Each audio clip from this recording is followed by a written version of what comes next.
کیا ایسا بھی ہو سکتا ہے کہ ہسپتال میں داخل ایک عام مریض کے لیے حکومت F-16 جنگی جہاز فراہم کر دے تاکہ وہ دوسرے شہر سے ایک مشین لے کر فوری طور پر اس مریض والے ہسپتال پہنچائے؟ جی ایسا بالکل ممکن ہے، لیکن وہاں جہاں ریاست کے لیے اپنے ایک ایک شہری کی زندگی کوئی معنی رکھتی ہو۔ 4 اپریل 2016 کو ناروے کے قصبے بودو کے ہسپتال میں ڈیوڈ نامی پھیپھڑوں کا مریض داخل ہوا۔ لمحہ بلمحہ اس کی حالت بگڑ رہی تھی اور ڈاکٹرز اس کی مسلسل نگرانی کر رہے تھے۔ بالآخر ڈاکٹروں نے فیصلہ کیا کہ اب آپریشن کے بنا چارہ نہیں، لیکن مشکل یہ آن پڑی کہ اس کے آپریشن کے لیے ECM مشین کا ہونا ضروری ہے اور ہسپتال میں یہ مشین موجود نہیں۔ ادھر ادھر فون ہوئے، رابطے کیے گئے، معلوم ہوا 1200 کلومیٹر کی دوری پر سینٹ آلوس ہسپتال میں ECM مشین موجود ہے، لیکن مسئلہ یہ سامنے آیا کہ اگر 1.5 گھنٹے کے اندر مشین ہسپتال نہ پہنچی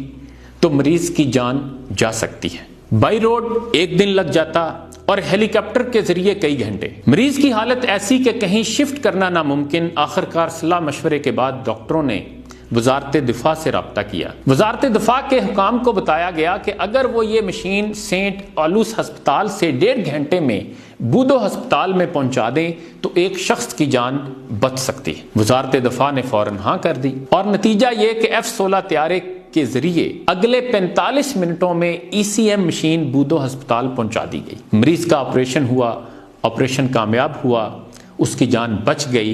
اور یہاں یہ بات بھی ذہنوں میں رہے کہ نہ صرف اس تمام پروسیس پر مریض کا 1 روپیہ نہ لگا، بلکہ ہسپتال داخلے سے صحت یابی تک سب کچھ مفت تھا۔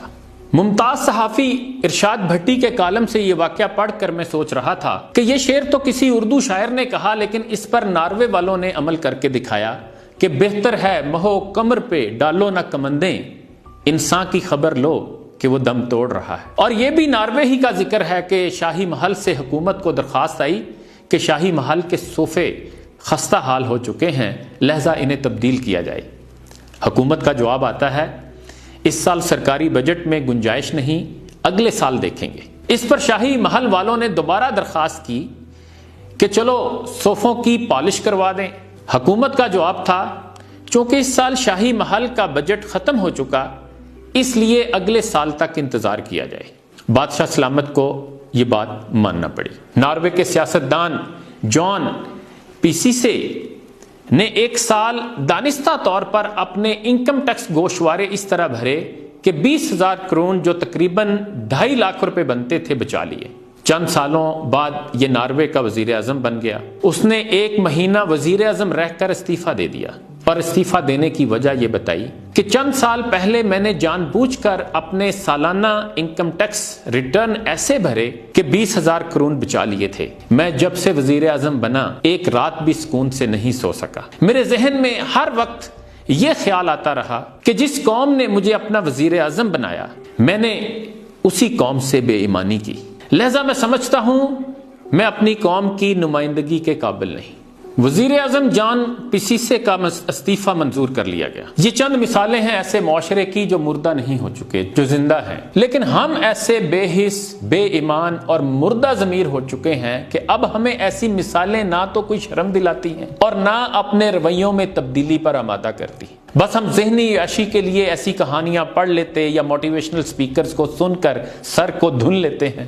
وہاں یہ حالت ہے کہ عام مریض کا یہ پروٹوکول کہ F-16 طیارے حرکت میں آ جائیں۔ سرکاری اخراجات کی بات آئے تو بادشاہ بھی بے بس۔ ضمیر اور قومی ذمہ داری کے احساس کی آواز ایسی جاندار کہ وزیر اعظم اپنی کرسی کو ٹھوکر مار دے۔ اور ہمارے یہاں بس نہ پوچھیں کن چناروں کی بات کرتے ہو، کن سہاروں کی بات کرتے ہو، جن کے رخ پہ خزاں کے دھبے ہیں ان بہاروں کی بات کرتے ہو، اور جن سے ٹکرا کے کشتیاں ڈوبی ان کناروں کی بات کرتے ہو۔ پھر یہ کہتے ہیں سیاستدانوں کی کوئی عزت نہیں۔